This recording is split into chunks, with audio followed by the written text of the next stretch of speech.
चलो आज की क्लास शुरू करते हैं पूरे जोश उत्साह और उमंग के साथ में। तो सबसे पहला जो है, कल मैं कहीं रुक गया था। कहाँ रुका था मैं? शायद एनर्जी लेवल बताते हुए रुक गया था। ऐसा ही हुआ था ना? ये एनर्जी लेवल बताए थे, हाँ है ना? तो इस प्रकार से मैं एनर्जी लेवल बनाता हूँ। इस प्रकार से मैं एनर्जी लेवल बनाता हूँ। तो ये मेरे कुछ एनर्जी लेवल बन गए थे। ये था n=1, ये था n=2, ये था n=3 और ये था n=4 एंड सो ऑन, है ना? ऐसा होगा। तो अब मैं बोलता हूं कि यहां पर इसकी जो एनर्जी थी वो टोटल एनर्जी भी लिख दी थी मैंने, है ना? टोटल एनर्जी लिखा था -13.6, इसका लिखा था -3.4, इसका लिखा था -1.51 और इसका लिखा था -0.84। अच्छा बताओ, रेफरेंस चेंज करेंगे तो टोटल एनर्जी चेंज होगी नहीं होगी? होगी। होगी।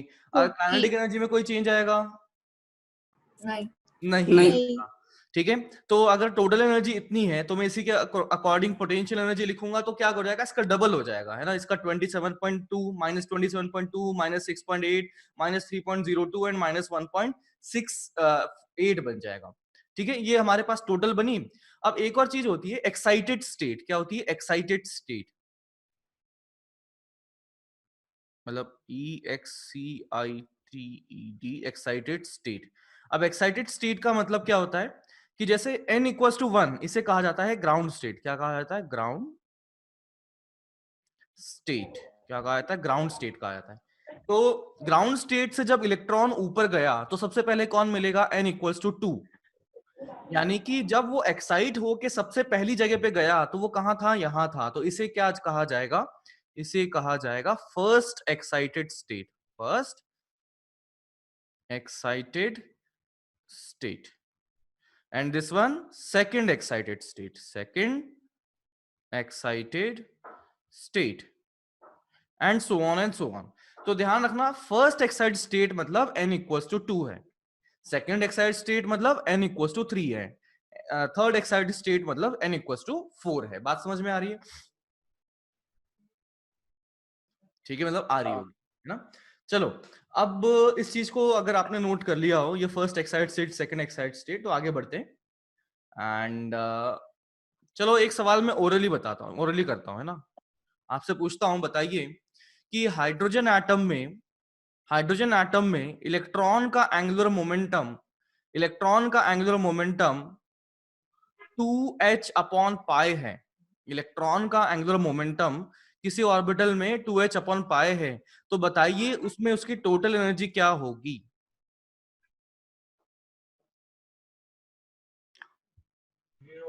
-3.4 -13.6 -3.4 सबका आ गया? बिल्कुल सही, -13.6 -3.4 इज रॉन्ग। -0.84 बिल्कुल सही। -13.6/8 अपॉन 8 नहीं, अपॉन 16। मैं अपॉन बताता हूँ 16 कैसे। सॉरी अरे यार देखो देखो, तुमने क्या गलत कर दिया। NH/2π होता है, = 2h/π। तो यहां से n कितना आ गया? बोलो 4 आ गया। आप n=2 ले रहे थे तब से, समझे? अरे समझे बोलो। तो इस यस सर प्रकार से हमारे पास n=4 की एनर्जी क्या होती है? टोटल एनर्जी इज n=4 की -13.6/8/16, यानी कि -0.84 इलेक्ट्रॉन वोल्ट। ध्यान रखो, ओरली करने के चक्कर में कहीं अपना मैथमेटिक्स गड़बड़ ना हो जाए। ठीक है, सवाल आसान था लेकिन आधे लोगों ने गलत कर दिया। बात समझ में आई? नोट कर लेना है अपने को ये, है ना? क्योंकि ऐसी छोटी छोटी सिली मिस्टेक से अवॉइड करनी है अपने को। ठीक है, कि किसी ऑर्बिट में इलेक्ट्रॉन का एंगुलर मोमेंटम 2h/π है तो टोटल एनर्जी बताइए क्या होगा? इंग्लिश में बोलूं क्या? In an orbit, electron has angular momentum 2h/π, then find total energy of that electron.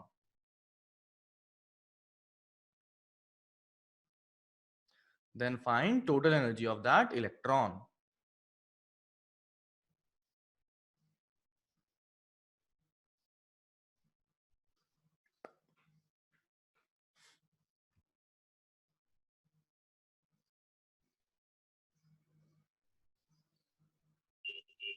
ठीक है, आगे बढ़े।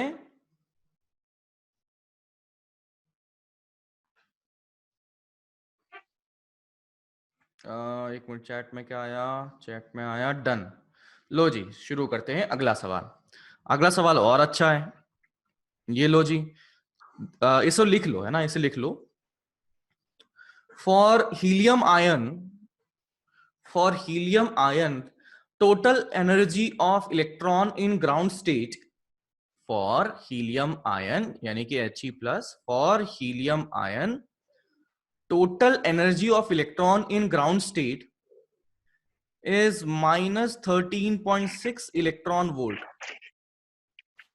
Total energy of electron in ground state is minus 13.6 electron volt.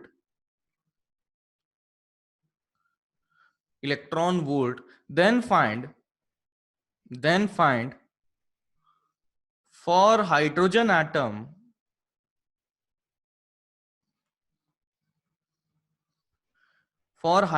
atom energy of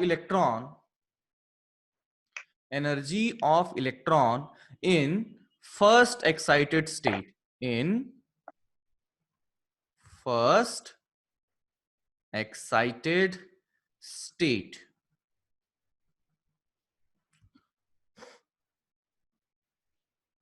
sir एक बार repeat करो question. for helium ion energy of electron in ground state is minus 13.6 electron volt, then for hydrogen atom find energy of electron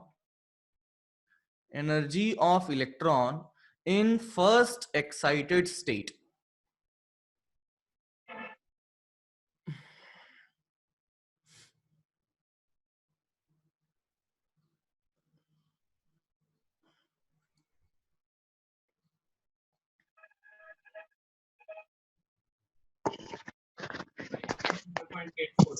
Same answer. क्या किया आप लोगों को, कोई hint बताएगा? मतलब अभी एनर्जी चेंज हो जाएंगी। कितनी हो जाएगी? n इक्वल टू 2 कर दिया।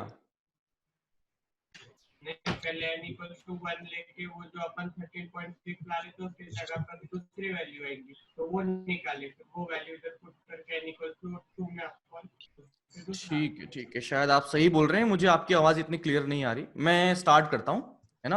और देखो, अभी क्या है, हीलियम है। अब हीलियम के लिए अगर मैं बात करता हूं तो मुझे पता है कि एनर्जी जो लिखी जाती वो लिखी जाती है -13.6 Z²/n²।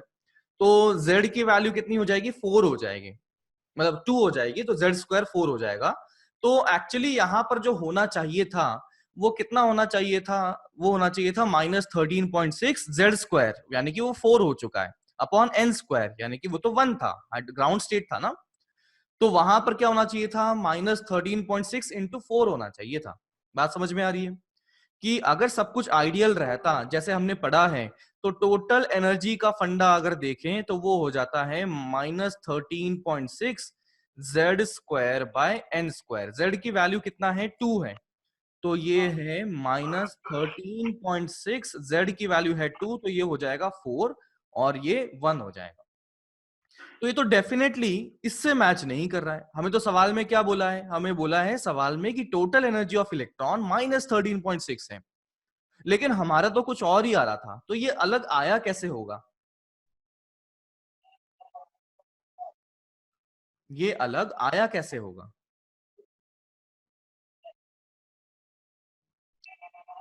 टेल मी कि भाई हमारे पास तो कुछ और आ रहा है, दिया कुछ और है।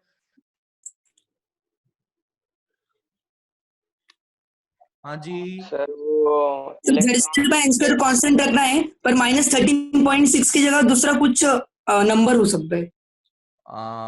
-13.6 की जगह दूसरा नंबर क्यों होगा? रीजन? क्योंकि गिवन इंफॉर्मेशन में अलग है ना।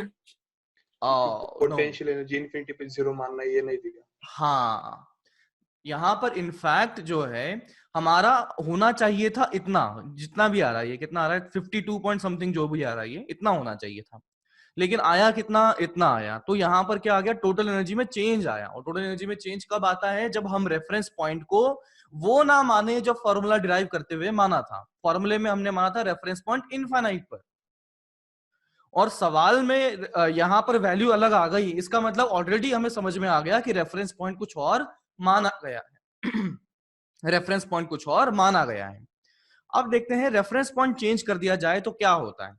तो फिर से कल वाले सवाल पे आता हूं, देखते हैं कि मान लो यहां पर छोटू बैठा है ना, यहां पर छोटू बैठा है, यहां पर एक रेफरेंस है, इन दोनों के बीच का जो गैप है वो 1 मीटर है। तो इस रेफरेंस पर मैं अगर बोलता हूं पोटेंशियल एनर्जी, तो कितना लिखा जाएगा, mg इंटू 1 लिखा जाएगा। अगर मैं नीचे रेफरेंस लेता हूं जो कि 2 मीटर दूरी पर था, तो इसके लिए पोटेंशियल एनर्जी क्या लिखा जाएगा, mg इंटू 2 लिखा जाएगा। तो मैं क्या देखता हूं कि ये वाला रेफरेंस और ये वाला रेफरेंस में हमेशा 1 मीटर की दूरी बनी हुई है, यानी कि इन दोनों रेफरेंस में, ये नीचे वाला और इसमें, इन दोनों रेफरेंस में हमेशा एक कांस्टेंट चेंज रहेगा, मतलब कांस्टेंट डिफरेंस रहेगा। बात समझ में आ रही है? और वो कितने का रहेगा, mg इंटू 1 मीटर का डिफरेंस बना रहेगा। फिर से बोलता हूं, ध्यान से सुनना। यहां पर छोटू बैठा है, छोटू का मास m ले लिया, यहां पर एक रेफरेंस ले लिया, उन दोनों के बीच का गैप ले लिया है 1 मीटर। तो पोटेंशियल एनर्जी क्या लिखा जाएगा, इस रेफरेंस के लिए लिखा जाएगा mg इंटू 1 लिखा जाएगा। अगर नीचे रेफरेंस लेता हूं जिसकी हाइट मैंने 2 मीटर गैप कर दिया, तो पोटेंशियल एनर्जी क्या लिखा जाएगा, mg इंटू 2 लिखा जाएगा। बोलो बात समझ में आती है? आती है सर। अच्छा सर, मैं छोटू को और ऊपर ले जाता हूं, छोटू को मैं नीचे से मान लेते 3 मीटर ले गया, तो पोटेंशियल एनर्जी कितना लिखेंगे, mg इंटू 3। अच्छा इस रेफरेंस से कितना लिखेंगे बताओ, mg इंटू 2 लिखेंगे। तो मैं क्या देखता हूं, यहां से पोटेंशियल एनर्जी mg इंटू 3, यहां से पोटेंशियल एनर्जी mg इंटू 2। तो दोनों पोटेंशियल एनर्जी का डिफरेंस देखें तो वो क्या हो जाएगा, वो हो जाएगा mg into 3 minus mg into 2, यानी कि mg इंटू 1 हो चुका है। ठीक है? हाँ। और पहले वाले केस में देखा जाए तो यहां पर मैं एनर्जी, पोटेंशियल एनर्जी का डिफरेंस देखता हूं तो क्या लिखा जाएगा, mg into 2 minus mg into 1। कितना आ गया, mg इंटू 1 आ गया। तो क्या दोनों सिनेरियो में, जब छोटू यहां था, छोटू कहीं और था, छोटू कहीं और था, तो मुझे क्या समझ में आ रहा है, इन दो स्टेट का, इन दोनों के बीच का जो एनर्जी डिफरेंस है, इन दोनों का जो mg इंटू 1 आ गया, वो तो सबके लिए सेम आएगा। बोलो बात समझ में आती है? हाँ। यानी कि रेफरेंस लेवल चेंज कर देने से मेरे पास एक यहां पर कुछ कांस्टेंट वैल्यू का डिफरेंस आएगा कि भाई इन दोनों में हमेशा गैप जो बनेगा वो एक कांस्टेंट बना, सॉरी, इन दोनों में जो गैप बना रहेगा वो हमेशा कांस्टेंट बना रहेगा। कितना बना रहेगा, mg इंटू 1 बना रहेगा। बात समझ में आ रही है क्या? हाँ। तो इस प्रकार से मैं क्या बोल सकता हूं कि यहां पर जो कुछ भी करना है, जो हमारा ये वाला फॉर्मूला था वो तो किसी और रेफरेंस में था, तो अगर मुझे किसी और रेफरेंस में शिफ्ट करना है तो इस फॉर्मूले में कुछ कांस्टेंट वैल्यू जैसे कि mg इंटू 1 जोड़ दूंगा, तो मेरे पास अलग रेफरेंस पॉइंट पर टोटल एनर्जी का फॉर्मूला इस प्रकार से लिखा जाएगा। बोलो बात समझ में आई क्या? हाँ। ये क्या है, C लिखा गया है, due to change of reference point. तो ये आ चुका है, इतना आ चुका है। और ये दिया कितना गया था, ये दिया गया था -13.6 दिया गया। तो इसको इधर ले गए तो कितना आ गया, C इज इक्वल्स टू, इसको इधर ले गए तो 3 इंटू 13.6 आ गया। ठीक है? ये इतना आ चुका है। तो अब हाइड्रोजन की बात करते हैं। ये तो हीलियम था ना, अब तक तो जो भी हमने बात करी थी सारी हीलियम के लिए करी थी। अब लेते हैं जी हाइड्रोजन की बात। तो हाइड्रोजन में कौन सा पूछा है, फर्स्ट एक्साइटेड स्टेट, यानी कि n इक्वल्स टू 2 पूछा हुआ है, n इक्वल्स टू 2 पूछा हुआ है। तो यहां पर हम क्या लिखेंगे, टोटल एनर्जी जब लिखा जाए तो वो होगा -13.6 z स्क्वायर, यानी कि 1 का स्क्वायर अपॉन n स्क्वायर, यानी कि 2 का स्क्वायर, प्लस c, और c कितना है, 3 इंटू 13.6। ठीक है? तो ये आ चुका है -13.6 divided by 2 plus 3 into 13.6, 3 into 13.6 electron volt. 4 हाँ जी, ये 4 नहीं है, ये हाइड्रोजन है। हाँ, क्या बोल रहे हो? डिवाइडेड बाय 4 होगा ना सर? हाँ, डिवाइड बाय 4।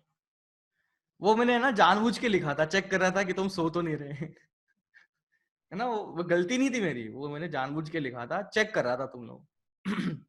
Okay sir. ठीक है ना, कोई दिक्कत है इसमें? अगर नहीं है तो जल्दी से नोट कर लो।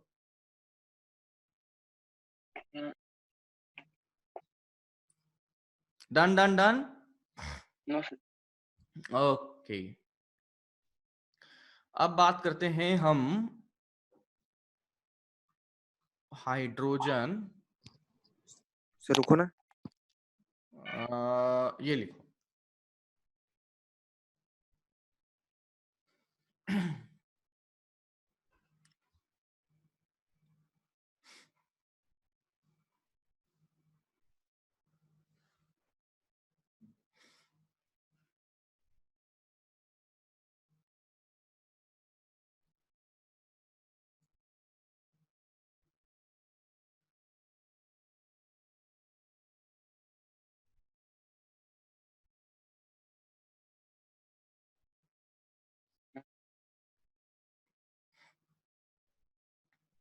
Hydrogen spectrum.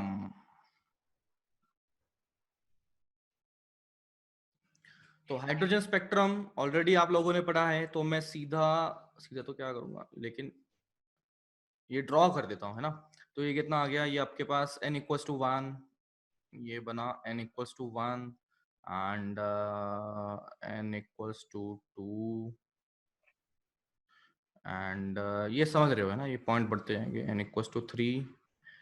ये कंसेक्यूटिव एनर्जी लेवल बढ़ेगा या कम होता जाएगा? सर हम उसमें सी एमजीएच भी निकाल सकते हैं, मतलब हाइट भी निकाल सकते हैं कितनी दूरी पे है सर? नहीं नहीं नहीं नहीं, अरे वो तो मैंने सिंपल एग्जांपल के तौर पे दिया था कि mg इंटू एच है। यहाँ पर हमारे पास वो जो है वो किस पे डिपेंड करता है, k q1 q2 by r पे डिपेंड करता है। तो mgh के तरीके से नहीं निकाल सकते, k q1 q2 by r के फॉर्म पे सोचना पड़ेगा, अच्छा है ना। तो n equals to 6, n equals to 7। देखो डायग्राम में क्या गलती दिख रही है तुम्हें, इसमें जो मैं बना रहा हूं उसमें कुछ गलती दिखनी चाहिए। n equals to 3। हाँ, n इक्वल टू 3। अरे यार ऐसी, अबे ऐसी गलती नहीं बे थोड़ा थोड़ा और डीप सोचो। सर पास में आते जाएंगे गैप हाँ, कम होना हाँ, चाहिए। पास पास में। गैप कम होता जाना चाहिए। एक्चुअली अगर ये सही से बनाता ना तो ये गैप सबसे बड़ा दिखता, फिर ये गैप कंसेक्यूटिव थोड़ा छोटा और छोटा छोटा छोटा छोटा हो जाना चाहिए, लेकिन अब वो छोटा बनाऊंगा तो डायग्राम बहुत क्लियर नहीं बनेगा, तो अपने को इस बात का ध्यान रखना पड़ेगा। ठीक है, तो अब देखो क्या है कि यहाँ पर हाइड्रोजन स्पेक्ट्रम का मतलब ये है, जैसे हमने एमिशन स्पेक्ट्रम देखा था, अब्जॉर्प्शन स्पेक्ट्रम सुना था, है ना। एमिशन स्पेक्ट्रम क्या होता है? Emission spectrum, At the time of हाँ हाँ,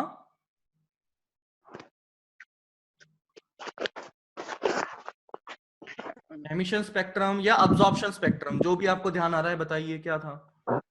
जब इलेक्ट्रॉन हायर एनर्जी से जब लोअर एनर्जी में जाता है तो जो है एनर्जी रिलीज स्पेक्ट्रा करता वो है रिलीज होता है फॉर्म पर, फोटोन है ना। और वही फोटोन को जब हम स्टडी करते हैं तो जो स्पेक्ट्रम बनता है वो हमारा हो जाएगा एमिशन स्पेक्ट्रम। एमिशन। और अब्जॉर्प्शन स्पेक्ट्रम क्या होता है? फोटोन एब्सॉर्ब करता है, time of excitement. Energy absorb करके जब हम स्टडी करते हैं तब फोटोन एब्सॉर्ब करता है वो इलेक्ट्रॉन। अब्जॉर्प्शन स्पेक्ट्रम थोड़ा ध्यान से सुनना, इसमें आप शायद गलत कर रहे हो। अब्जॉर्प्शन स्पेक्ट्रम होता है, मान लो ये डब्बा ले लिया हाइड्रोजन से भरा हुआ, यहाँ पर मैंने रेंज ऑफ लैम्डा को डाला, रेंज ऑफ लैम्डा को इंसिडेंट किया, तो यहां से कुछ इसने अब्सॉर्ब कर लेना है और रिमेनिंग जो है वो यहां पहुंच गया, रिमेनिंग यहां पहुंच गया। अरे कुछ इसने खा गया, ये खा गया, तो खाने के बाद में जो बचा हुआ माल होगा जो बाहर पहुंचा है, उसको जब स्टडी करेंगे तो हमारा होगा अब्जॉर्प्शन स्पेक्ट्रम। बात समझ में आई? हाँ सर। ठीक है ना। अब यहां आते हैं, तो देखो यहाँ पर हमारे पास हाइड्रोजन स्पेक्ट्रम में हम देख रहे हैं कि जब इलेक्ट्रॉन ऊपर से नीचे आएगा, यानी कि हायर एनर्जी स्टेट से लोअर पे आता है, तो एनर्जी रेडिएट करेगा, और वो किस फॉर्म में करेगा? वो करेगा हमारा फोटोन के रूप में। तो फोटोन के रूप में करेगा, तो हमारे पास जो मतलब ये पुरानी बात जब हम करें, तो सबसे पहले तो हमारे पास इतने एडवांस इक्विपमेंट्स तो नहीं थे। तो जो सबसे पहली चीज जो हमें दिखी जब स्पेक्ट्रम को हम देख रहे थे, तो वो हमें पाया गया बामर स्पेक्ट्रम, है ना। हमें पता है कि लाइमन बामर पाश्चन पीफुंड वगैरह होता है, लेकिन सबसे पहले जो फाइंड हुआ है हमें, वो कौन सा फाइंड हुआ? बामर फाइंड हुआ। बामर और ऐसा क्यों हुआ? विजिबल होता है। तो यहां पर मैं देखता हूं कि बामर को लाइमन बामर ये बनेगा, ये जो स्पेक्ट्रम बनता जा रहा है कि हमेशा कहाँ कूदवाना है? n=2 पर जो जंप करेगा इसे कहा जाएगा बामर, इसे कहा जाएगा, ये जो होगा दिस इज बामर सीरीज। बात समझ में आई?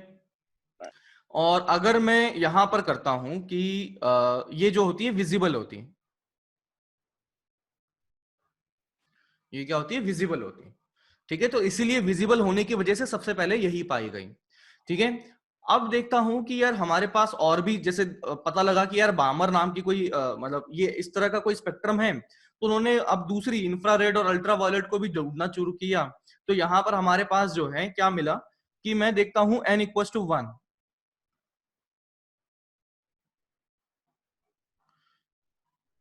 पर जो कूदने वाली जो लाइंस होंगी,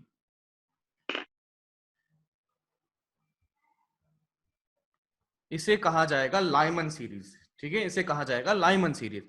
अच्छा बताओ कि n=2 से 1 कूदने में जो एनर्जी बनी है और 3 से 2 में कूदने में जो एनर्जी बनी है, उसमें बताइए किस वैल्यू किसकी ज्यादा होगी? लाइमन वाले की या बामर वाले की? लाइमन वाले की, क्योंकि हमें पता है कि जैसे जैसे हम ऊपर जाएंगे वो एनर्जी डिफरेंस कम होता जाएगा।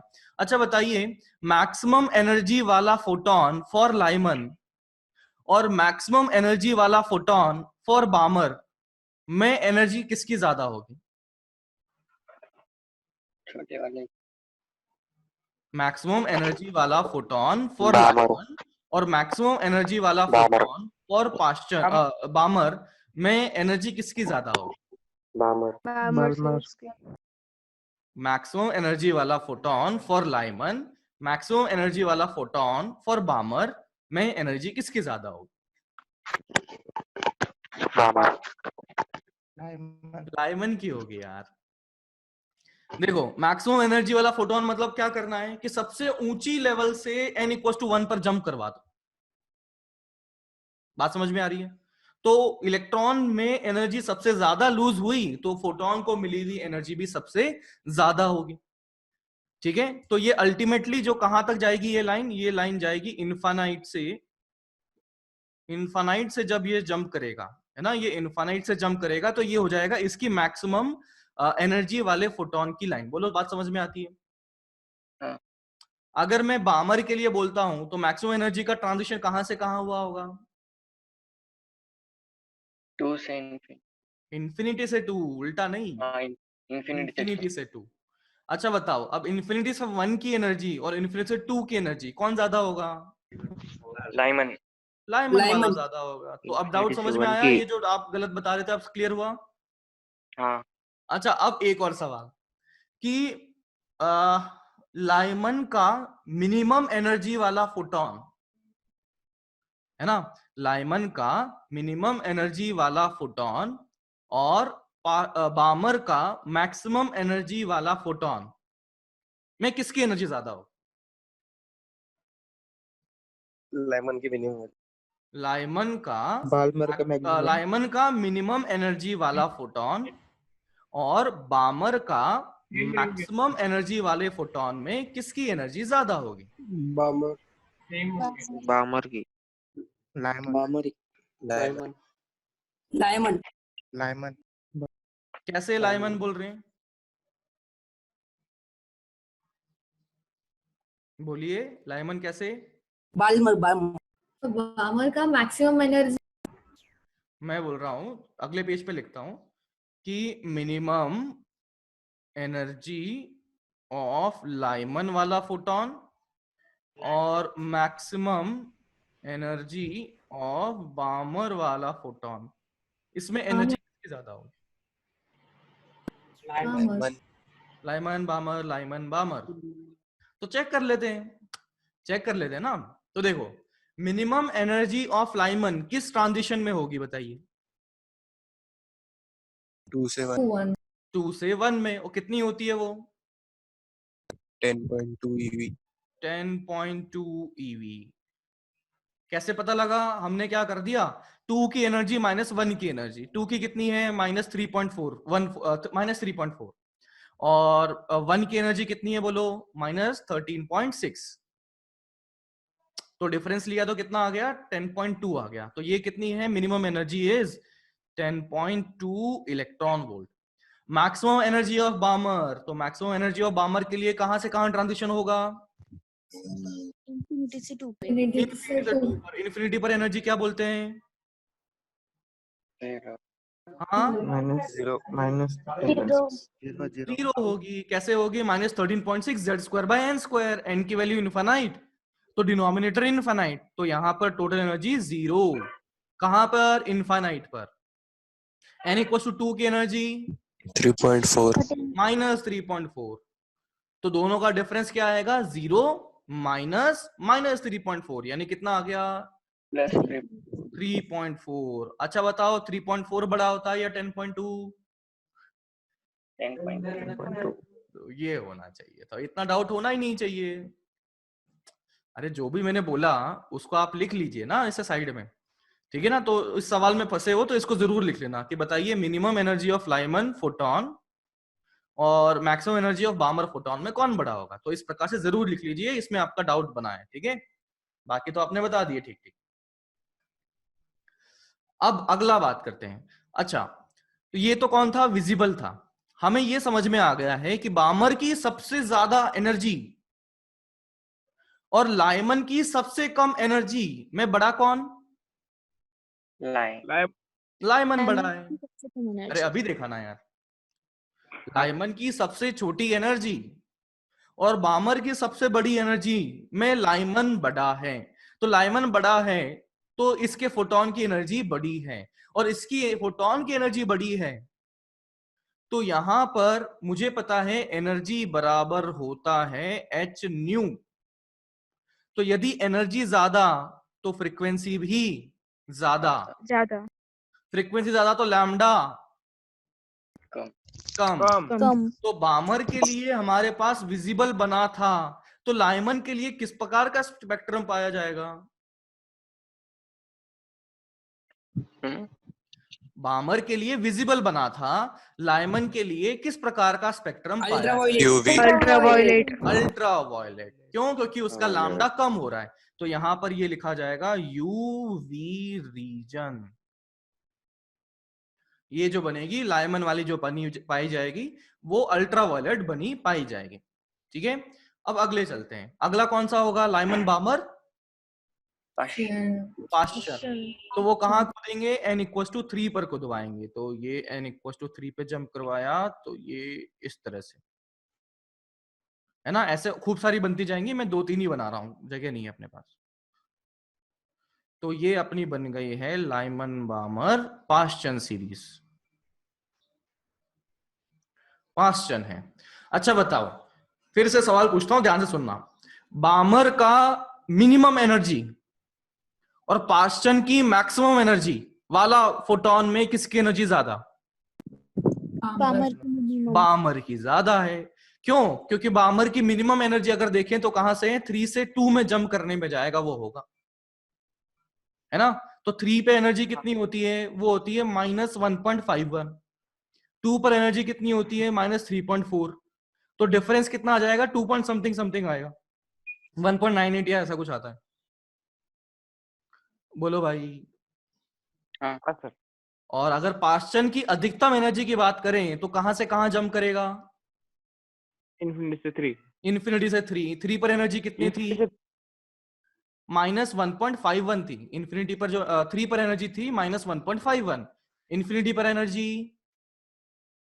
0 0. 0। तो 0 से यहाँ आया तो एनर्जी रेडिएट Minimum. कितना करेगा? 1.51। अच्छा 2 बड़ा या 1.51? 2. 1.5 2.91.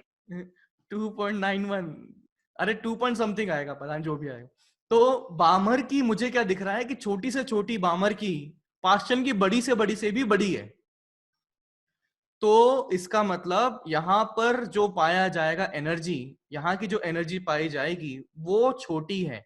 एनर्जी छोटी है तो फ्रीक्वेंसी कम तो लैम्डा ज्यादा। लैम्डा ज्यादा तो कौन सा हो जाएगा यहाँ पर? इंफ्रारेड। इंफ्रारेड हो जाएगा। तो ये पाया जाएगा इंफ्रारेड। IR लिख देता हूं मैं ना स्टाइल से। IR का मतलब यहां लिख लेते हैं अपन, इंफ्रारेड। ठीक है, तो लाइमन बामर हो गया, पास्चन हो गया। अब अगला कौन होता है बताओ? ब्रैकेट होता है। तो उसमें कहां से कहां कूदेंगे अपन? 4 पे कूदवाएंगे। अब तो ये 5 से 4 में, ये यहां से यहां पर, and so on and so on. तो ये अपने पास बन चुका है ब्रैकेट। और ये भी जो पाया गया है वो भी IR पाया गया। ठीक है, फिर अब इसके बाद ब्रैकेट के बाद कौन आता है? पी फुंड आता है। तो पी फुंड में क्या पाया जाएगा? ये रहा एंड ये रहा। तो इसको कहा गया पी फुंड। फिर पी फुंड हो गया। अब इसके बाद में कौन होगा? हमफ्री। तो ये n=5 पे कुदा दिया ना, अब n=6 पे कुदाएंगे हम। तो ये हो गया और ये हो गया। तो ये हो जाएगा, ठीक है, हमफ्री हो जाएगा। तो ये बन चुका है अपने पास लाइमन बामर पास्चन ब्रैकेट पी फुंड हमफ्री। ठीक है, तो जनरली अपने पास लाइमन बामर में ही चलेंगे। कभी कभी पास्चन फंस जाएगा। ब्रैकेट पी फुंड और हमफ्री का आज तक मैंने कभी सवाल नहीं देखा है जेई में ना। ये शुरू के तीनों के ही होंगे, लेकिन नाम पता होना चाहिए। वैसे तो पता होंगे ही आपके पास, लेकिन ध्यान होना चाहिए। ठीक है ना, खासकर ये जरूर नोट कर लेना, ये यूवी रीजन, ये विजिबल, इंफ्रारेड, ये चीजें नोट कर लेना।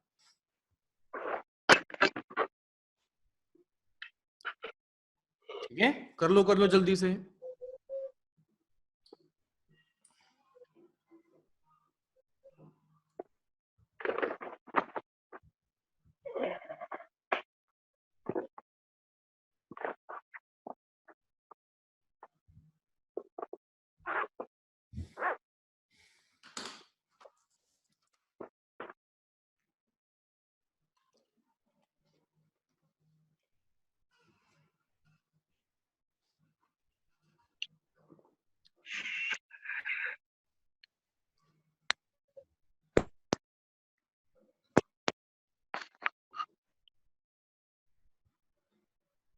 कर लिया?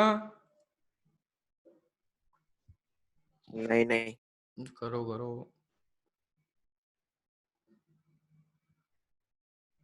वहां कितने केसेस हो गए औरंगाबाद में? 36। 38। हाँ, कल 2 बढ़ गए N1 में 38। ओहो, ध्यान रखना अपना, बाहर कहीं घूमने मत जाना, है ना? हाँ सर। हाँ, आप किधर हो बोले? कोटा में हो।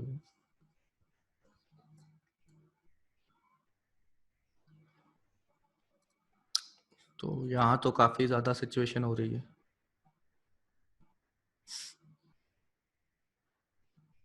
वहाँ पर कितने? 100+ सेंचुरी हो चुकी है।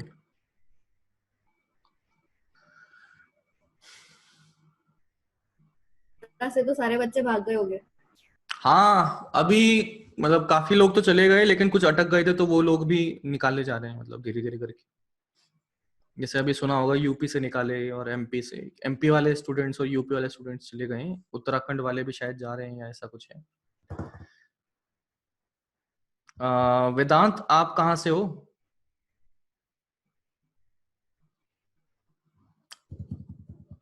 परभणी, ओके, चलो बढ़िया है, एक ही है तो ध्यान रखो। बस जल्दी से खत्म हो, अब तो सामने आए सारी चीजें। और सामने बैठ के पढ़ाने में मजा भी आता है ना, ऐसे तो अभी भी आ ही रहा है ना, लेकिन फिर भी बेटर तो वही है।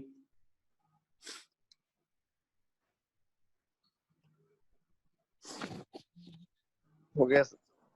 ठीक है, एक मिनट सर। कर लो कर लो कर लो।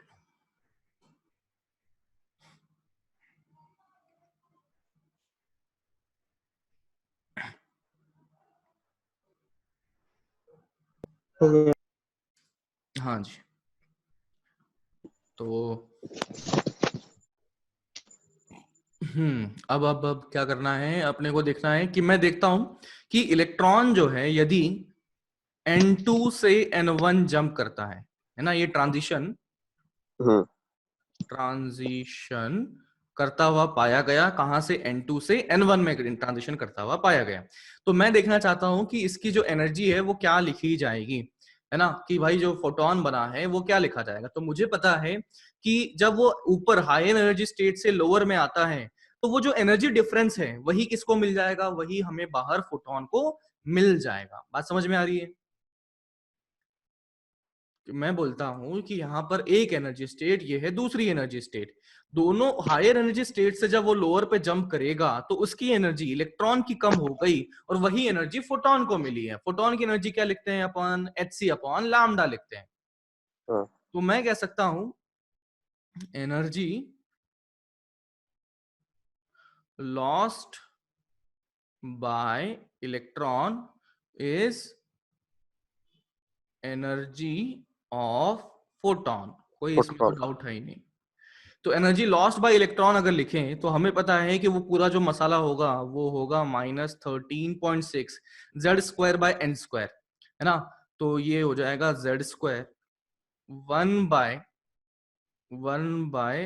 कितना बन जाएगा, ये आएगा अपने पास n1, ये हो जाएगा n2² -1 upon n1² is equals to what, hc upon lambda.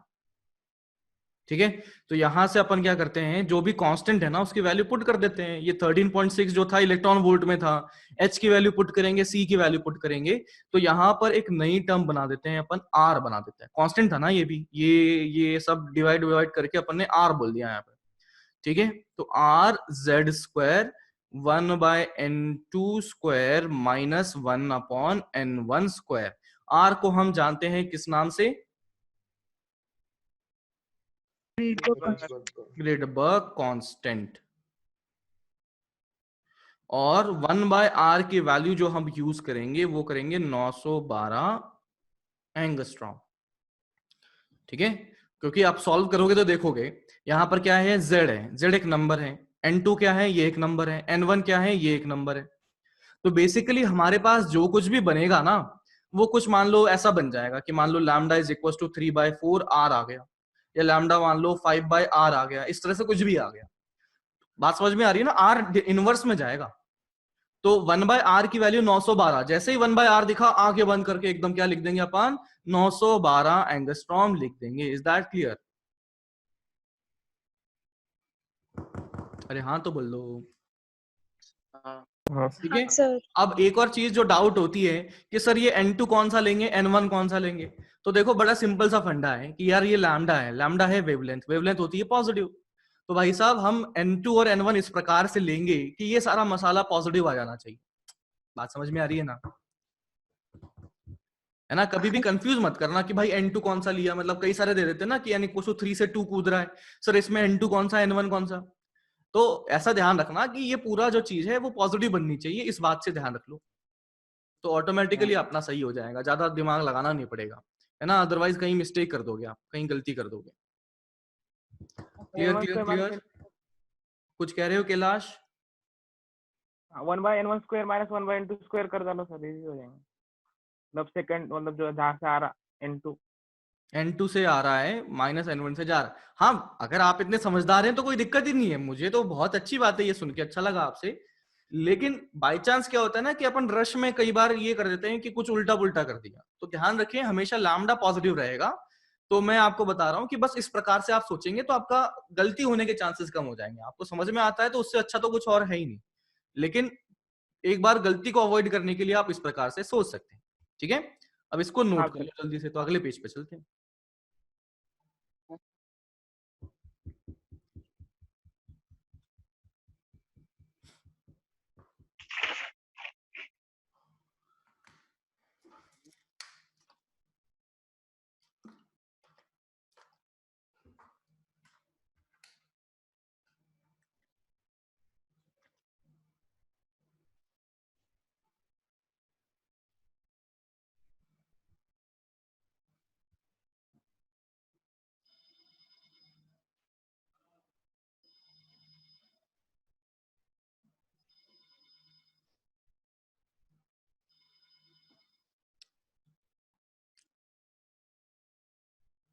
हो गया सर। ठीक है, चलो आगे चलते हैं। एक छोटा सा सर, एकदम 2 मिनट लॉलीपॉप रुको, सवाल करो। 2 मिनट सर, रुको 2 मिनट। ये लो, लिखो।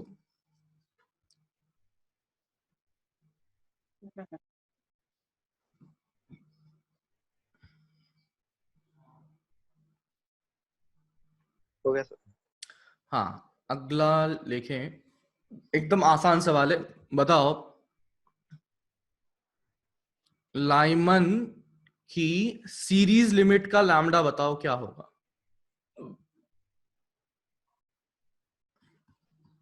सीरीज लिमिट मतलब हमें, हमारे पास लिमिट क्या हो रही थी कि ट्रांजिशन हो रहे थे 2 से 1, 3 से 1, 4 से 1, 5 से 1, 6 से 1। तो हमारे पास जो मैक्सिमम जो लिमिट होगी वो क्या होगी, ये बताइए। सीरीज लिमिट, उसका लैम्डा बताइए।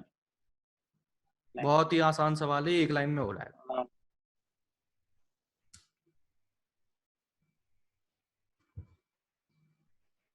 हाइड्रोजन के लिए, 912 हाइड्रोजन के लिए, ऑब्वियसली हाइड्रोजन के लिए कर रहे हैं। 912 एंगस्ट्रॉम। 912 एंगस्ट्रॉम। हाँ, 912 एंगस्ट्रॉम। तो मैं कर देता हूँ बाई चांस किसी के लिए। 1/λ is equal to R Z square. तो आर को आर लिखा, जेड स्क्वायर है हमारे पास 1 स्क्वायर, 1/1 स्क्वायर माइनस 1/इन्फिनिटी का स्क्वायर। सीरीज लिमिट सबसे ऊपर वाला यानी कि इनफाइनाइट से लेकर 1 पर कूदा, तो ये 1/n1 square minus 1/n2 square. तो लैम्डा आ चुका है 1/r, यानी कि ये बन चुका है 912 angstrom. Clear clear clear? Yes sir. अगला, अब इसमें जरूर आपको टाइम लगेगा, तो लिखें।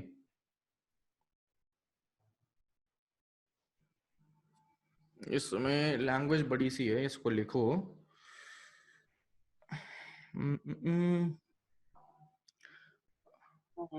इसमें लिखो hydrogen like atom, hydrogen like atom, hydrogen like atom जिसका atomic number is Z, bracket में लिख लेना, एटॉमिक नंबर Z। ठीक है, फिर से बोलता हूं, हाइड्रोजन लाइक एटम, ब्रैकेट में लिखें atomic number Z, is in higher excited state of quantum number n, is in higher excited state sorry, is in higher excited state of quantum number quantum number n, quantum number n.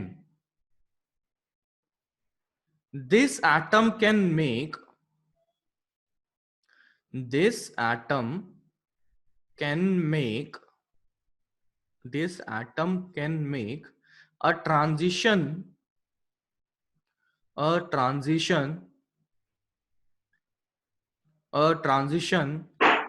to the first excited state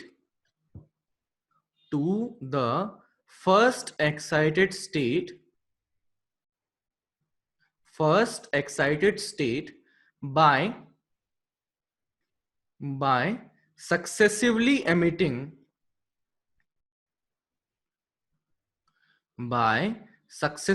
emitting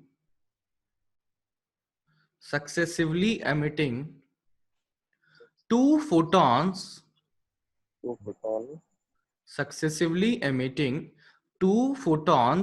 of energy, कितने? 22.95 electron volt and 5.15 electron volt respectively.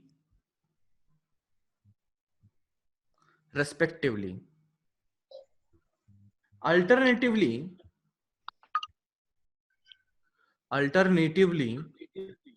respectively खत्म, dot, फिर अगली line alternatively the atom from the same excited state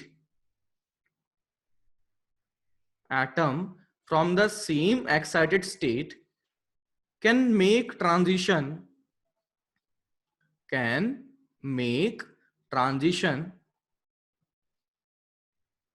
to second excited state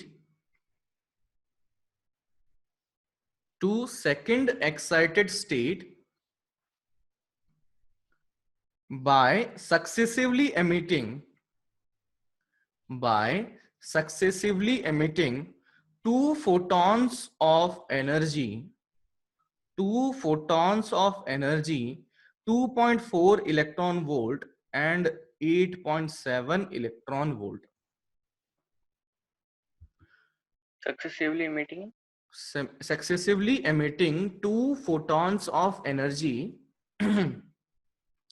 2.4 electron volt and 8.7 electron volt respectively. Find the value of find the value of N and Z.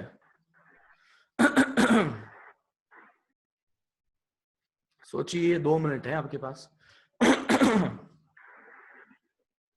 Question नहीं है.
बोलो.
अरे अब तक तो हो जाना चाहिए यार.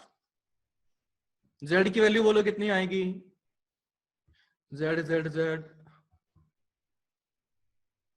ZN कुछ भी आया बोलो. ZN कुछ तो आया होगा.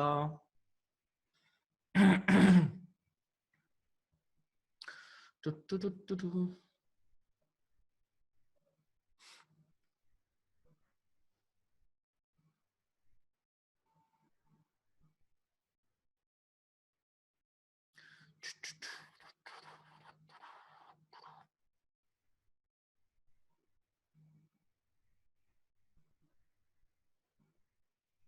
बोलो भाई।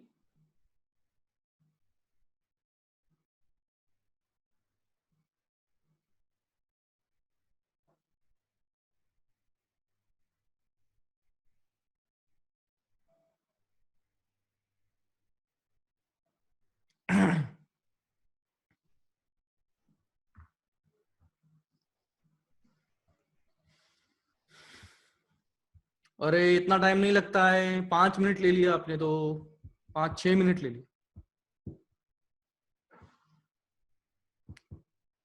अरे तुम हो ना भाई, कहीं कनेक्शन तो नहीं मिस हो गया? अरे हाँ तो बोल दो, ना तो बोल दो। हाँ ठीक है ठीक है ठीक है ठीक है, मैं कर रहा हूँ आप। हाँ सर, हाँ सर। बस बस बहुत हो गया, अब मैं कर रहा हूँ। करो। Hello hello. हाँ सर। हाँ हाँ ठीक है ना, चलो मैं करता हूँ।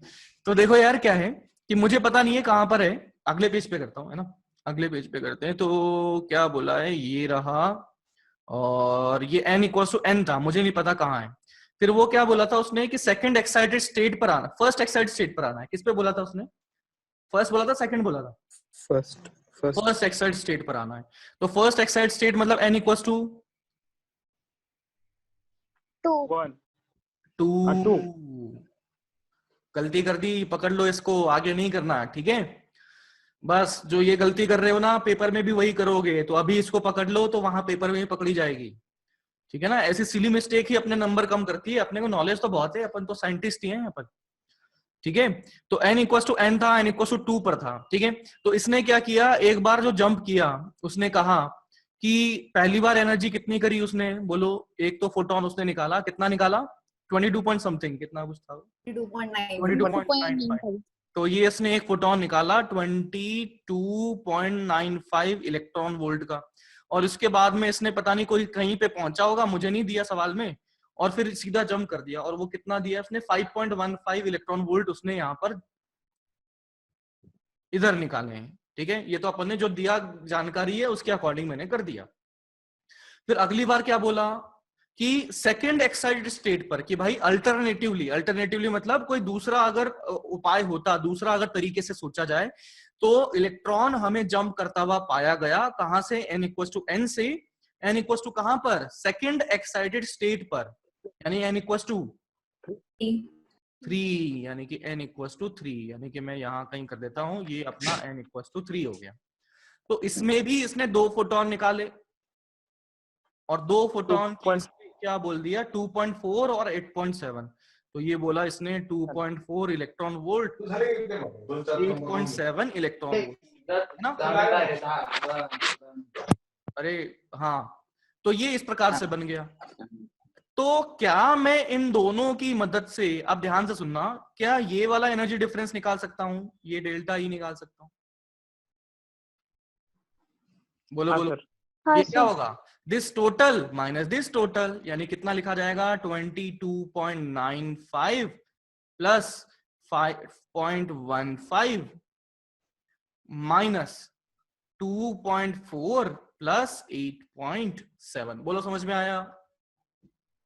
हाँ सर। बोलो बोलो, ये समझ में आया? तो ये कितना आ रहा है बताओ, देख के सॉल्व करो, बताओ कितना आ रहा है।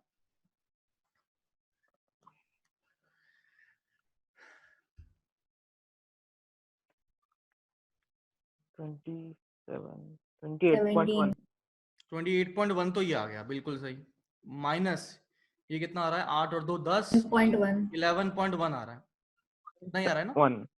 हाँ सर। तो 1 से तो बन गया 28, ये हो जाएगा 17 इलेक्ट्रॉन वोल्ट आ जाएगा, ठीक है? एक बार और कंफर्म कर लेते हैं। 22 और 5 27, और ये हो जाएगा 28 और 1, हाँ 28.1, और ये आ जाता है ये 8, हाँ सही, इतना ही आ रहा है। तो 17 इलेक्ट्रॉन वोल्ट आ गया। 17 इलेक्ट्रॉन वोल्ट ये अगर आ गया, तो ये कौन सी क्या था? n इक्वल टू 3 से 2 तक कूदने की एनर्जी थी। तो मैं क्या बोलूंगा, ये लिखा जाएगा 17 इज इक्वल्स टू 3 से 2 का ट्रांजिशन है तो लिखा जाएगा 13.6 जेड स्क्वायर अपने को नहीं पता है 1/n1 square minus 1/n2 square. तो मैं क्या बोलूंगा यहाँ पर 2 स्क्वायर लिखूं या 3 स्क्वायर? 1 स्क्वायर। 2 स्क्वायर। अरे मतलब 2 स्क्वायर होगा ना, 2 स्क्वायर 1/3 है ना। तो ये आ जाएगा 13.6 इंटू जेड स्क्वायर 1/4 माइनस 1/9 और ये है 17। तो यहां से आ गया है, मैं लिखता हूं 17 is equal to 13.6 Z square और ये है 36, 9 माइनस 4 यानी कि 5 बन चुका है। तो Z square is equal to 17 into 36 upon 13.6। देखो कितना है, कैलकुलेटर से करो। 9 के आसपास आना चाहिए।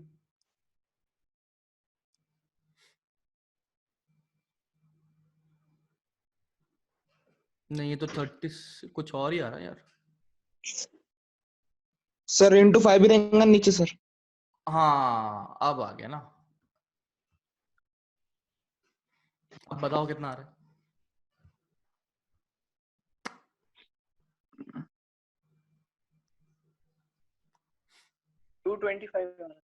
कितना आ रहा है? 225 नहीं होगा, 25 आ रहा है। 9 आना चाहिए। मैं कर लेता हूँ यार, कैलकुलेटर में भी अलग आंसर कैसे आ सकते हैं तुम लोगों के। एक मिनट। 17 into 36 divided by 13.6। हाँ 9 आ गया। 9 आ रहा है 9। तो यानी कि z कितना आ गया? z इज इक्वल टू 3 आ गया। एक काम तो आ गया सर। दूसरा काम भी अब हो जाएगा। क्या हमें n इक्वल टू n से n इक्वल टू 2 का बीच का एनर्जी डिफरेंस पता है? बिल्कुल पता है। कितना है? 22.95 प्लस 5.15 यानी कि 28 ये जो एनर्जी डिफरेंस यहां से यहां तक का आया, ये डेल्टा ई बोलो कितना आया? 28.1 इलेक्ट्रॉन वोल्ट। ठीक है, तो मुझे पता है n इक्वल टू n से 2 तक कूदने में 28.2 इलेक्ट्रॉन वोल्ट चाहिए। तो ये लिखा जाएगा 28.2 या 1 है? 28.1। तो 28.1 is equal to 13.6 Z square यानी कि 3 square 1/n1 square minus 1/n2 square. तो यहाँ 2 स्क्वायर डालो या n स्क्वायर डालो? 2 square. 2 square minus 1/n square. 2 square क्यों डाला? क्योंकि अपने को पॉजिटिव लेना है सारा मामला। तो यहाँ n डाल दिया तो ये बेचारा छोटा हो जाएगा, ये बड़ा हो जाएगा, तो वो नेगेटिव आ जाएगा। तो यहां से सॉल्व करोगे तो n की वैल्यू 7 आ जाएगी। ठीक है, था ना आसान सवाल? हाँ सर। हाँ, लेकिन अपन बस इतनी सी चीज सोच लेते, बस सर इतना माइनस thought- एक मिनट रुक 13.6 जाओ, एक मिनट रुक जाओ। बस इतनी सी चीज सोच लेते तो अपना काम हो जाता। बस यही थॉट लेना था कि भाई 3 से 2 का एनर्जी डिफरेंस। हाँ बोलो, क्या बोल रहे थे? माइनस 13.6 होना चाहिए। माइनस 13.6। देखो यार, मुझे क्या चाहिए? पॉजिटिव एनर्जी चाहिए। 2 से 1 पर, n से 2 पर आ रहे हैं तो एनर्जी पॉजिटिव आएगी, जो भी आएगी। बात समझ में आ रही है? तो तुम क्या लिखोगे अगर तुम चाहते हो? तो यहाँ माइनस 13.6 इंटू 3 स्क्वायर लिखूं तो मुझे क्या करना पड़ेगा? साथ में मुझे यहाँ पर लिखना पड़ेगा, ये नेगेटिव है तो अंदर भी नेगेटिव कर दें ताकि पॉजिटिव कर दें। ऐसा कर लो, बोलो है ना। तो इस प्रकार से मिला जुला के पॉजिटिव लाना है, तो जैसा चाहे ले आओ बस, है ना। तो ये फंडा क्लियर रहना चाहिए, बोलो। हाँ सर। चलो अगला सवाल तो मैं करता लिखना हूँ। लिखना तो सर वो लिखना। अच्छा लिखना है, लिखो लिखो।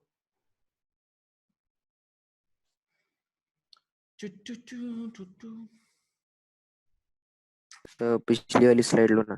और पीछे वाली तो ये लो।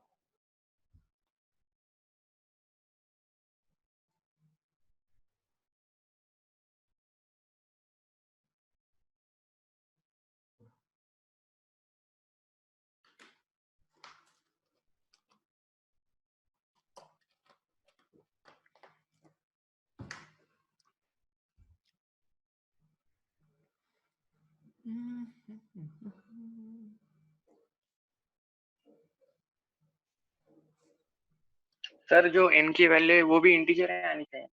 हाँ सॉल्व कर लो ना, भरोसा नहीं हो रहा तो ये रहा ना आपके पास, मैंने बता दिया, बस अब मैथ्स करनी है आपको, वो तो मुझे आती नहीं। तो n स्क्वायर 49 आ जाएगा और n आपके पास 7 आ जाएगा। हाँ, ठीक है, मतलब आपको मुझ पे भरोसा करने की जरूरत नहीं है, मैथ्स पे तो कर सकते हो।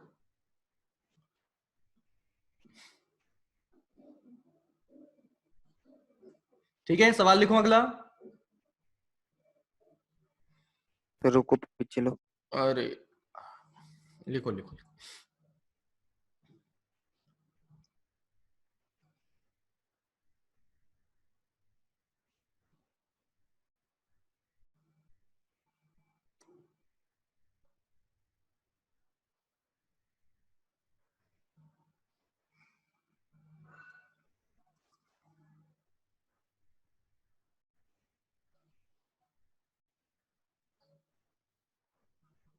ठीक है, अब बस बहुत हो गया, बस बहुत हो गया। चलो चलो चलो,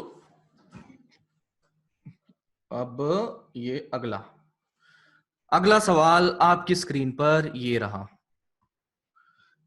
तो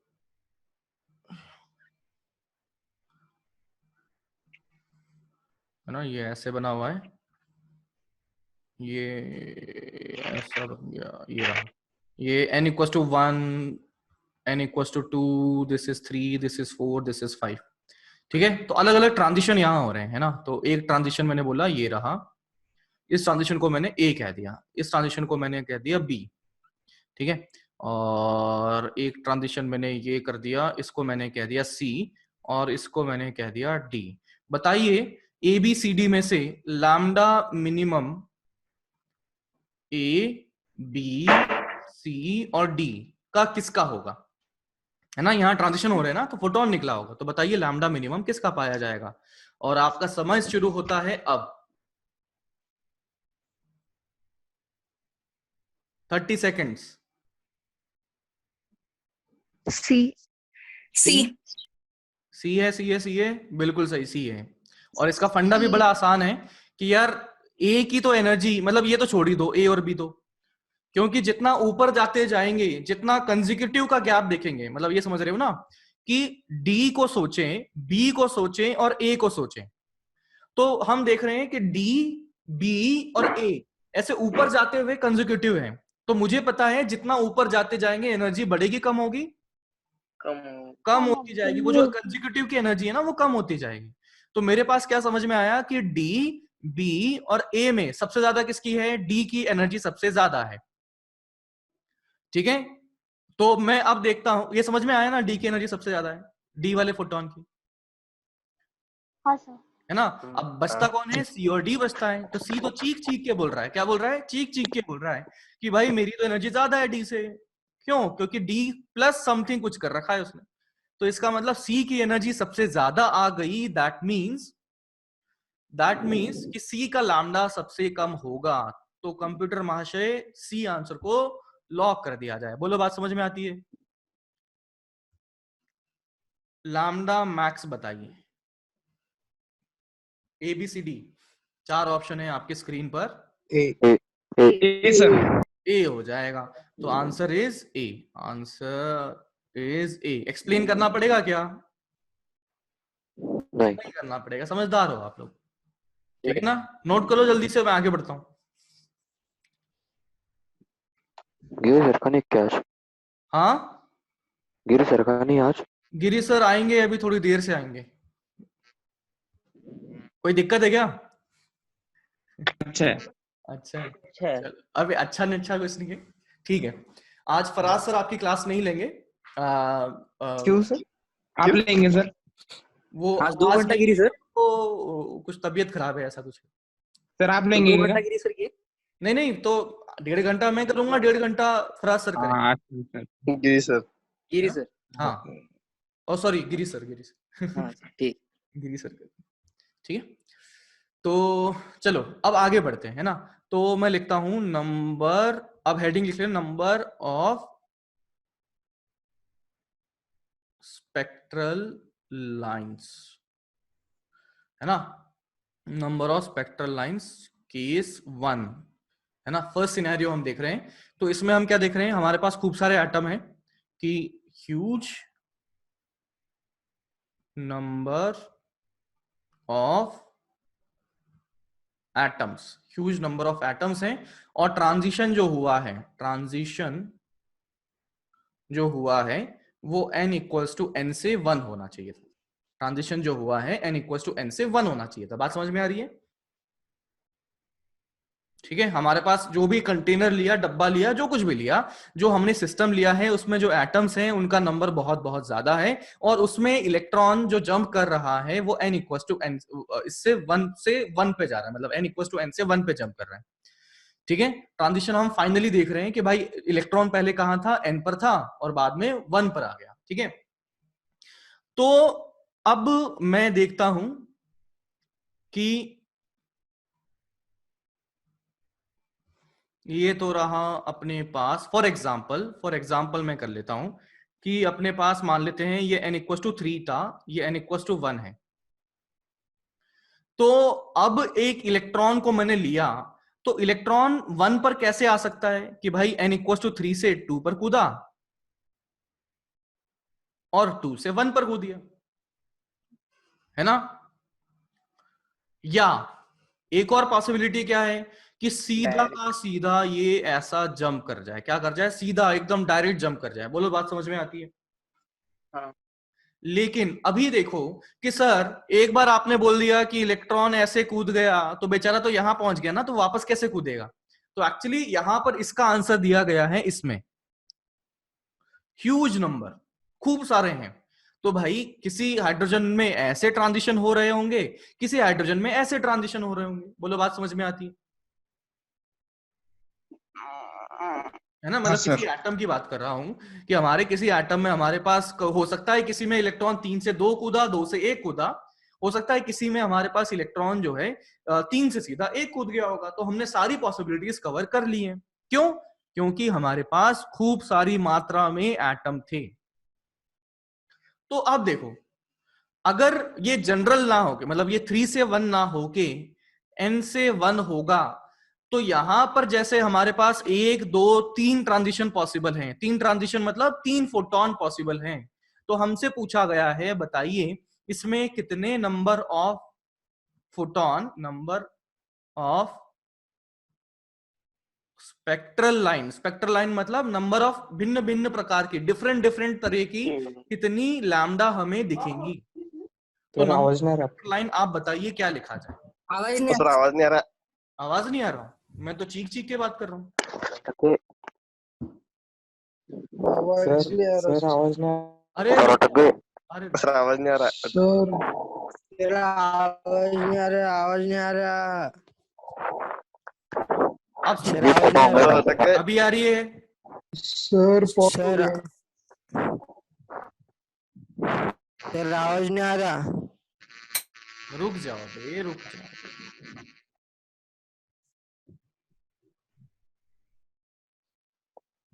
अभी आया? बोलो।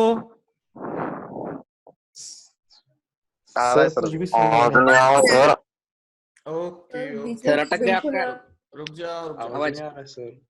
मैं रिस्टार्ट कर दूं। लेट मी आवाज नहीं आ रही सर। आ रहा है। रिपीट करो जो बोले आप अभी। हाँ, मैं आ गया वापस। सर आप गायब हो गए। अरे अब तो दिख रहा हूँ ना।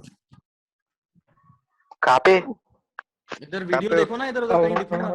हमको तो नहीं दिखने रहे। अरे कोई बात नहीं, अभी आ जाओ। सर ब्लैक स्क्रीन दिख रही है आपकी? आगे हाँ, सर दिख रही आगे है। आ गए ना? बस बस कांग्रेचुलेशन। बढ़िया लग रहा हूँ ना मैं? कांग्रेट सर, कांग्रेट। हाँ? सर बहुत बढ़िया सर। एकदम हीरो। हाँ एकदम हीरो। अच्छा, तो वो लिखा था क्या जो मैंने लिखा था? आपने नोट कर लिया था क्या? वापस लिखना पड़ेगा? वापस लिखना पड़ेगा, लिखना पड़ेगा। तो अभी हेडिंग लिखो, number of spectral line of heading डाली थी। स्पेक्ट्रल लाइंस, है ना?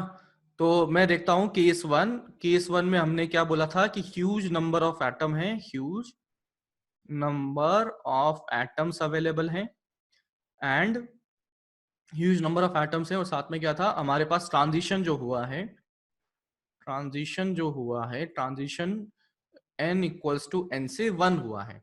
तो हमारे पास पूछा गया है, बताइए कि कितनी नंबर ऑफ स्पेक्ट्रल लाइन पाई जाएंगी। नंबर ऑफ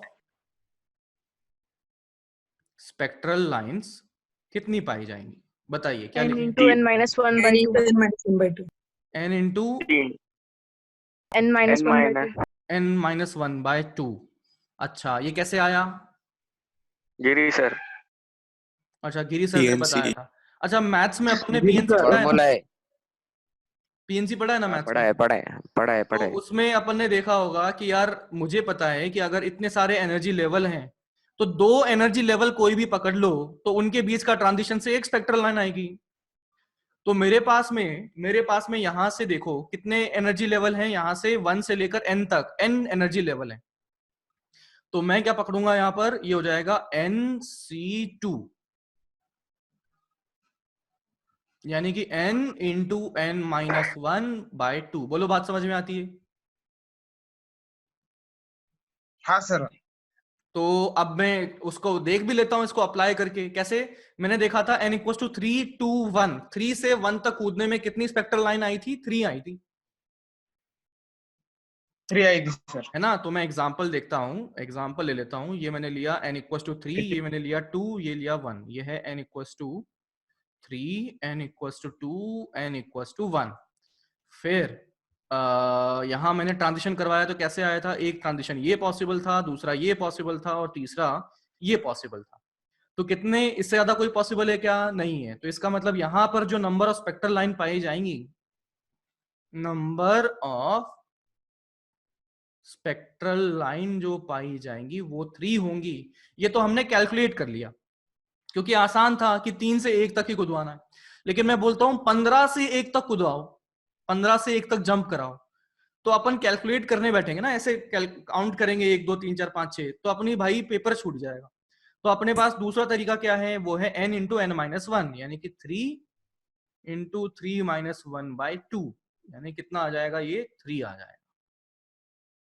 ठीक है, तो इसकी मदद से हम number of spectral lines find out कर सकते हैं। बोलो, समझ में आया?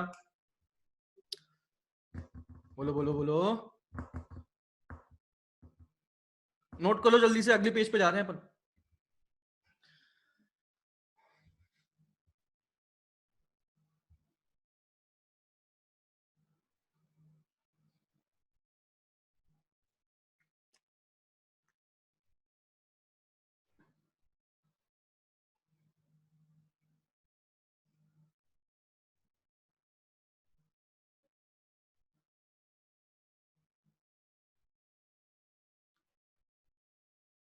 हुआ सर। नेक्स्ट कि यहां पर हमने केस 2 ले लेना है कि huge atom, huge number of atom and transition जो हुआ है, ट्रांजिशन ये हुआ है n2 से जंप करके इलेक्ट्रॉन n1 पहुंच जाए। अब ये तुम बताओगे, पिछला वाला आसान था वो तो मैंने कर दिया, अब ये थोड़ा दिमाग ज्यादा लगाना पड़ेगा। n2 minus n1 plus 1 c2। n1 into n2 minus। अच्छा, किया हुआ है क्या पहले? नहीं, n2 minus n1 plus 1 c2। हाँ हाँ, वो तो मैंने सुन लिया। क्या इससे पहले सर ने पढ़ा दिया है क्या ये सब चीजें? हाँ सर। ओहो, फिर तो मजा ही खत्म हो गया।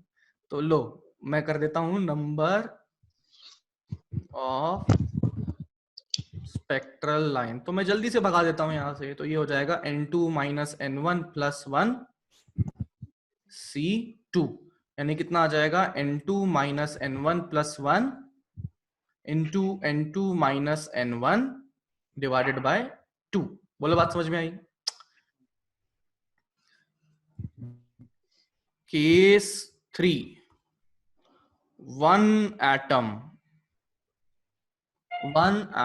ट्रांजिशन जो हुआ है, ट्रांजिशन जो हुआ है वो है n से 1 तक का, है ना? ध्यान रखें, सवाल में ऑब्वियसली 1 एटम हमारे पास लेना संभव है क्या? कोई भी एक्सपेरिमेंट करेंगे तो एक एटम लेना हमारे पास पॉसिबल है क्या? अरे भाई नहीं सर, नहीं है। कोई भी प्रैक्टिकल चीज की बात कर रहा हूं ना। अब एक एटम कहां ढूंढेंगे यार, हमारे पास तो इतने में ही बिलियंस ऑफ एटम्स आ जाते हैं। तो एक एटम तो लाना पॉसिबल नहीं है। तो ये चीज जो होगी ये क्या होगी, सवाल में दी गई होगी। एक्सपेरिमेंटल अगर होगा तो डेफिनेटली वो क्या होगा, वो ह्यूज नंबर ऑफ एटम्स ही होंगे, क्योंकि हम एक एटम एक्सपेरिमेंट में नहीं निकाल सकते। तो जब भी हमारे पास सवाल में दिया गया कि एक एटम की बात कर रहे हैं, तभी जाके इसके बारे में सोचें, अदरवाइज अपने पास ह्यूज नंबर ऑफ एटम्स ही दिमाग में रखते हुए सवाल को सॉल्व करना है। तो ट्रांजिशन अपन ने कर दिया n से 1 तक। आइए, maximum number of spectral line कितनी संभव है, स्पेक्ट्रल लाइन n-1 ये हो जाएंगी n-1। और अगर मैं केस 4 करता हूं कि 1 एटम और ट्रांजिशन हम करते हैं, ट्रांजिशन वो हम करते हैं कहां से, n2 से n1 करते हैं। तो वही maximum number of spectral line कितनी पाई जाएंगी, n2 minus n1 n2 minus n1 या +1, n2 minus n1 n2 minus n1। अच्छा, ये चीज जो मैंने लिखी है वो तो मैं अज्यूम कर रहा हूं कि आप लोगों को आता है। अगर नहीं आता है तो आप नहीं सर, नहीं आता सर। नहीं आता है तो चलो पहले n इक्वल्स टू n1, मतलब इससे कर लेते हैं, n से 1 वाला कर लेते हैं कि ये 1 2 3 4 ये मान लेता हूं। ये अपने पास कौन था, ये n था, ये 4 था, मतलब है ना, तो दिख ही रहा है 4 है और ये 1 है। अब बोला क्या है, एक ही एटम है, एक ही एटम है, तो इसमें इलेक्ट्रॉन जो था वो कहाँ था, यहाँ था। फिर वो जंप करके नीचे आना चाहता है। अब जंप करके नीचे आएगा तो उसके पास रास्ते क्या क्या हैं, देखो कि वो एक तो ऐसे कर ले, फिर यहाँ पर जंप करे, फिर यहाँ पर जंप करे, हर एक सीढ़ी से जंप करे। या दूसरा क्या रास्ता है कि भाई यहां से ऐसा जंप करा, फिर ऐसा जंप करा। अच्छा बताओ कि अगर इसने ये फर्स्ट वाला रास्ता अपना लिया, इसने फर्स्ट रास्ता यूज कर लिया, तो सेकंड रास्ता पॉसिबल है क्या? नहीं, नहीं है, क्योंकि एक ही एटम था तो भाई साहब उसका इलेक्ट्रॉन यदि नीचे आ चुका है तो वो नीचे आ गया, वो ऊपर वाली पॉसिबिलिटी नहीं थी। हम पिछले वाले में ये सारी पॉसिबिलिटी काउंट क्यों कर रहे थे, क्योंकि ह्यूज नंबर ऑफ एटम था, क्योंकि किसी में ये वाला हो रहा होगा, किसी में ये हो रहा होगा, किसी और में कुछ और हो रहा होगा। बात समझ में आ रही है ना? हाँ तो मैं क्या बोल सकता हूं कि हमारे पास में कि एक ही सिंगल एटम हो तो हमारे पास यदि ये एक रास्ते से आ गया तो नंबर 2 वाले रास्ते से नहीं जा सकता। अब सवाल पर वापस आते हैं, हमसे पूछा है बताइए maximum number of spectral line.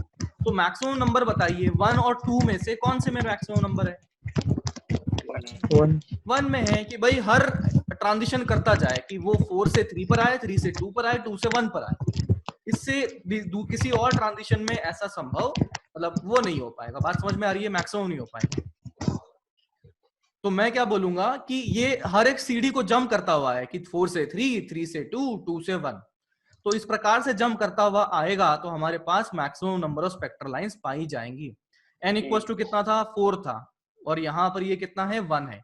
और स्पेक्ट्रल लाइन कितनी पाई गई, 1 2 3, 1 2 3, तो 3 स्पेक्ट्रल लाइन। तो क्या करें, 4 माइनस 1 यानी कि n-1। ठीक है, समझ। अब इसी की जगह मैं करता हूं 4 से 2 पर जंप करवाते हैं, है ना। ये है 1 2 3 4। तो एक ही एटम है तो मेरे को मैक्सिमम पॉसिबिलिटी देखनी है, तो क्या करेगा, ऐसे से ऐसा जंप करेगा। तो इसका मतलब कितनी मैक्सिमम स्पेक्ट्रल लाइन पाई जाएंगी, वो पाई जाएंगी 2 पाई गई, यानी कि 4 माइनस 2 यानी कि 2 पाई गई है। बोलो बात समझ में आई? हाँ। तो इस प्रकार से आप देख सकते हैं कि हमारे पास में maximum number of spectral lines यहाँ पर 4 माइनस 2 यानी कि n2 माइनस n1 लिख दी गई है। बोलो बात समझ में आई? हाँ। नोट कर लो जल्दी से।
ठीक है, लिखें, सवाल लिखें।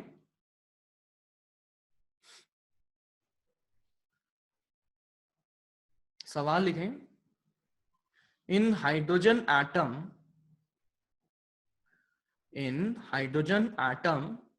हाँ सर 2 मिनट। हाँ लिखो लिखो। 2 मिनट। हाँ हाँ हाँ।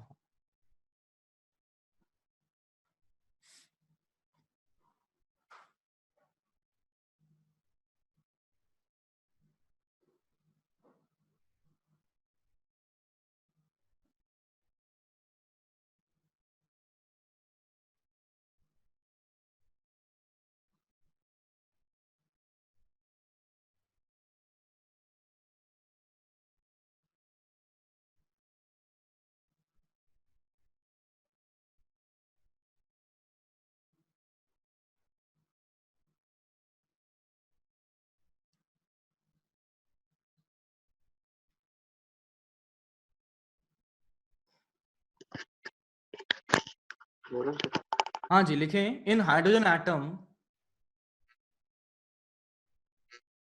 Electron is in hydrogen atom electron is in nth excited state, nth excited sir state। आवाज नहीं आ रहा। अरे यार मैं क्या बोलता हूँ। आ रहा है सर। आ रहा है ना। आ रहा है इन सर। हाइड्रोजन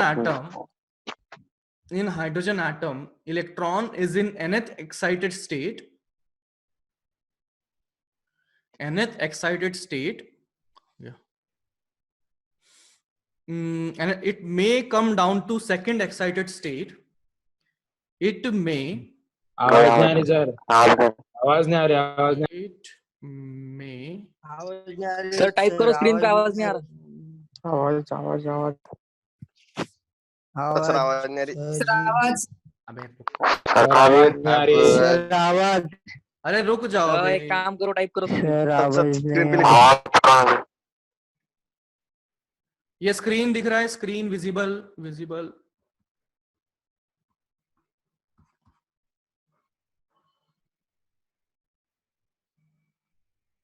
सर एक सेकंड। विजिबल है या नहीं है स्क्रीन? हाँ हाँ तो ये देखो बस।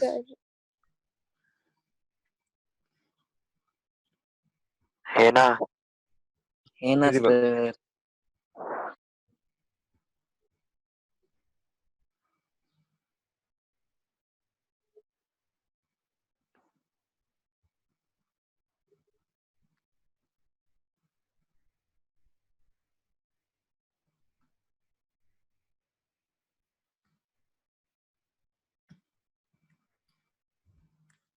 ठीक है,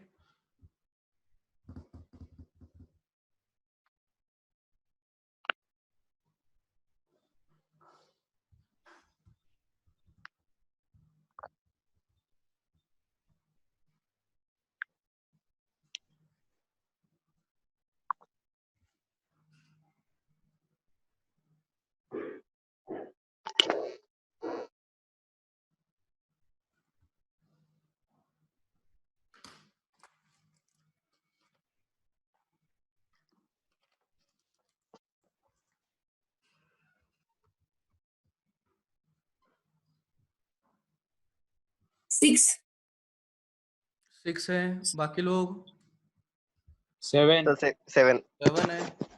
एंड आंसर इज क्या था? 6 है।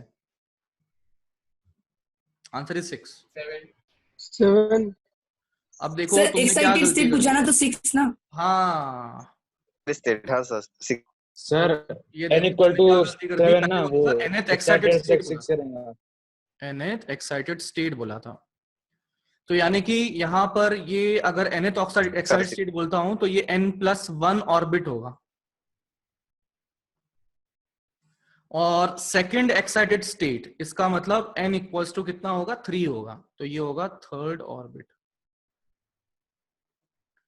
तो यहां पर 10 डिफरेंट वेवलेंथ पॉसिबल हैं। तो क्या लिखा जाता है? ये लिखा जाता है n2 - n1 + 1 C2 is 10। यानी कितना आ गया? n+1 -3 + 1 C2 is 10। ये लिखा जाएगा, ये कितना आ गया, ये आ गया +1 और ये -3 और ये -2, तो ये n-1 आ जाएगा,